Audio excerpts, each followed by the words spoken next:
अब बात करते हैं हम अपनी कंपनी एजिस लॉजिस्टिक लिमिटेड के बारे में। तो एक लीडिंग कंपनी अपने सेक्टर की, लॉजिस्टिक सेक्टर की, और कंपनी काफ़ी सारे जो है अपने नेटवर्क होल्ड करती है पूरे टर्मिनल्स का। उसमें company bulk liquid handling terminal company के पास में है, एलपीजी टर्मिनल्स हैं कंपनी के पास में, एलपीजी फिलिंग प्लांट्स कंपनी चलाती है, एलपीजी पाइपलाइंस कंपनी होल्ड करती है, और एलपीजी गैस स्टेशन भी कंपनी बनाती है जहाँ पे ऑटो गैस वगैरह डिलीवर करती है, और कंपनी घरेलू गैस की जो डिस्ट्रीब्यूशन है उसका भी कंपनी काम करती है। तो एलपीजी सेक्टर में कंपनी काफ़ी अच्छा पूरा ही मतलब वैल्यू चेन में कंपनी काम करती है, सोर्सिंग से लेकर टर्मिनल, उसके बाद में गैस डिस्ट्रीब्यूशन कंपनी काम करती है। फिर बात करें लिक्विड जो डिवीज़न है उसकी, तो उसमें कंपनी सारा काम करती है, इंपोर्ट है, एक्सपोर्ट है, स्टोरेज है, फिर लॉजिस्टिक सर्विस, इस तरह की सारी चीज़ें, और सभी टाइप के केमिकल्स के लिए, वेजिटेबल ऑयल्स के लिए कंपनी काम करती है। तो कंपनी मेनली 2 सेगमेंट में काम करती है, एक है लिक्विड लॉजिस्टिक्स और दूसरा है एलपीजी सेगमेंट। पहले बात करें लिक्विड लॉजिस्टिक्स की, तो यहाँ से कंपनी को 30% का रेवेन्यू आता है, और इसमें पहले बात की थी कंपनी सभी टाइप के लिक्विड जो केमिकल्स हैं, पेट्रोकेमिकल प्रोडक्ट्स हैं, वेजिटेबल ऑयल हैं, उनको कंपनी ट्रांसपोर्ट काम या लॉजिस्टिक काम करती है। और कंपनी के पास में 6 पोर्ट्स पे टर्मिनल हैं, उसमें मुंबई है, कांडला, पीपावाव, मंगलोर, हल्दिया, कोची, यहाँ पे सब जगह कंपनी टर्मिनल्स हैं। तो काफ़ी अच्छा कंपनी का एक्सपेंशन है, काफ़ी अच्छी कैपेसिटी कंपनी की 18 लाख किलोलीटर की, ये ऑलरेडी कंपनी एग्जिस्टिंग कैपेसिटी है, और कंपनी इसको बढ़ाने के लिए भी लगातार काम कर रही है। काफ़ी अच्छे कंपनी ने भी कैपिटल एक्सपेंडिचर किए हैं, और आने वाले फ्यूचर में कंपनी काफ़ी अच्छा प्लान है। फिर बात करें कंपनी के एलपीजी सेगमेंट की, तो कंपनी को मेनली यहाँ से रेवेन्यू आता है 70% का, और यहाँ पे कंपनी एंटायर वैल्यू चेन में काम करती है। उसमें सोर्सिंग है, टर्मिनिंग है, distribution of LPG to industrial and retail client, दोनों कंपनी काम करती है। तो इंडस्ट्रियल जिनको बल्क में एलपीजी चाहिए होती है उनको भी देती है, और छोटे छोटे घरेलू सिलेंडर कंपनी उसमें भी काम करती है। बात करें कंपनी की एलपीजी रिटेलिंग की, तो कंपनी के पास में 142 ऑटो गैस के स्टेशन हैं 10 स्टेट में इंडिया के अंदर। उसके अलावा कंपनी 290 से ज़्यादा एलपीजी डिस्ट्रीब्यूटर्स कंपनी के पास में है, जो 140 सिटीज़ में अपनी सर्विसेज प्रोवाइड करते हैं। उसके बाद बात करें तो कंपनी के पास 37 एलपीजी बॉटलिंग प्लांट है। बॉटलिंग प्लांट यहाँ पे सिलेंडर वगैरह की रिफिल होती है, कंपनी वो भी होल्ड करती है। और बात करें एलपीजी रिटेलिंग की, तो कंपनी का सबसे ज़्यादा हाईएस्ट प्रॉफिट मार्जिन वाला काम है वो एलपीजी रिटेलिंग का ही है।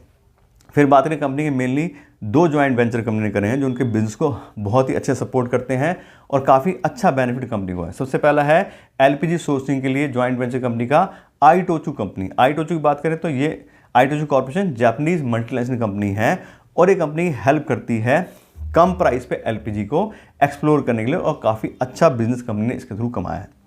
दूसरा है जॉइंट वेंचर विद वोपैक। वोपैक में कंपनी का 51% का जॉइंट वेंचर है, और ये 2021 में कंपनी ने करा था। वोपैक की बात करें तो वर्ल्ड की लीडिंग टैंक स्टोरेज कंपनी है, जो कंपनी स्टोरेज का काम करती है उसमें काफ़ी हेल्प करती है।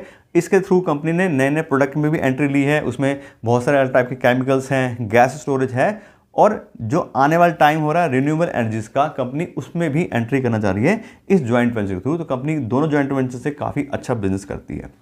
फिर बात करें कंपनी के क्लाइंट बेस की, तो काफ़ी अच्छा स्ट्रॉन्ग क्लाइंट बेस है कंपनी का। अब क्योंकि एलपीजी सेगमेंट में काम करती है, पेट्रोल में काम करती है, तो सारी ही पेट्रोल कंपनी से कंपनी के रिलेशनशिप हैं, जैसे शेल है, रिलायंस है, HPCL, BPCL, ONGC, उसके अलावा Hindustan Unilever Limited, Bombay Dyeing company, ये सब लिक्विड जो केमिकल्स हैं वो कंपनी से मंगाते हैं। उसके साथ साथ कंपनी पाइपलाइन की कनेक्टिविटी होल्ड करती है, बहुत सारे मेजर कस्टमर्स हैं उसके, HPCL, BPCL इसके साथ में, और क्योंकि पाइपलाइन है तो लगातार सप्लाई रहती है, तो कंपनी एक long term relationship in company से बना चुकी है। तो काफ़ी अच्छा कंपनी कस्टमर बेस जो है वो स्टैब्लिश कर चुकी है।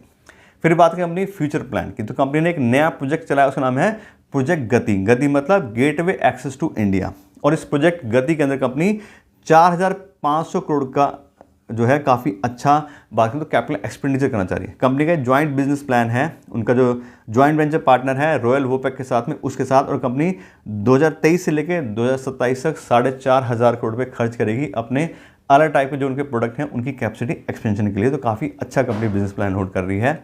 बात करें कंपनी कैपेसिटी एक्सपेंशन की, तो जब ये सारी चीज़ें हो जाएंगी तो पोस्ट एक्सपेंशन जो कंपनी की लिक्विड स्टोरेज कैपेसिटी है वो 2 मिलियन किलोलीटर के आसपास हो जाएगी, और साथ साथ जो गैस रीजन है उसमें भी कंपनी काम कर रही है, और पीपावाव और मंगलोर ये 2 पोर्ट पे कंपनी काफ़ी जो प्रोजेक्ट हैं वो काफ़ी अच्छे से प्रोग्रेस कर रहे हैं। तो ऑलरेडी काफ़ी अच्छी कैपेसिटी है, और कंपनी लगातार अपने बिजनेस को बढ़ाने का काम कर रही है।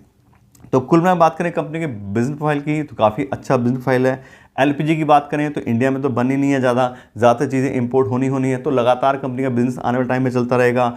ऑलरेडी कंपनी काफ़ी अच्छे टर्मिनल, जो बात की थी 6 पोर्ट पे कंपनी के हैं, उसको बढ़ाने के लिए कंपनी कैपिटल एक्सपेंडिचर काम कर रही है, तो काफ़ी अच्छा बिजनेस फाइल है और फ्यूचर भी कंपनी काफ़ी अच्छा दिखाई दे रहा है।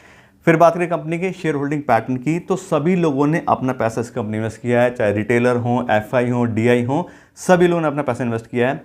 परसेंटेज की बात करें तो प्रोमोटर्स के पास कंपनी के 58% शेयर है, एफआई के पास कंपनी के 18% शेयर है, डीआई के पास कंपनी के 7% शेयर है और पब्लिक ने भी इसमें 17% का स्टेक लिया हुआ है। कुल में बात करें तो पब्लिक का 17% हो गया और इंस्टीट्यूशन इन्वेस्टर हो गया 25%। 25% काफ़ी बड़ा अमाउंट होता है। तो एफआईडीएस ने कुल मिला के 25% स्टेक इस कंपनी ने लिया हुआ है। तो क्योंकि एफआईडीएस का क्या मतलब है कि अच्छी बड़ी बड़ी कंपनियां होती हैं, अच्छे रिसर्च करके कंपनी इन्वेस्ट करते हैं, तो हमारे लिए भी अच्छा ऑप्शन हो सकता है। हम लोग रिटेल इन्वेस्टर हैं, लिमिटेड नॉलेज हो सकती है, लिमिटेड रिसोर्स हैं, लेकिन अगर बड़ी बड़ी कंपनियां अपना पैसा इस कंपनी लगा बैठी हैं तो हमारे लिए भी अच्छा ऑप्शन हो सकता है। कंपनी का फ्यूचर अच्छा है, कंपनी के फंडामेंटल अच्छे हैं, इसीलिए इन सब लोगों ने अपना पैसा इन्वेस्ट किया है। तो कुल बात करें तो काफ़ी अच्छा प्रोफाइल है और एफआईडीज ने भी काफ़ी अच्छी इसमें अपनी एलोकेशन ली हुई है।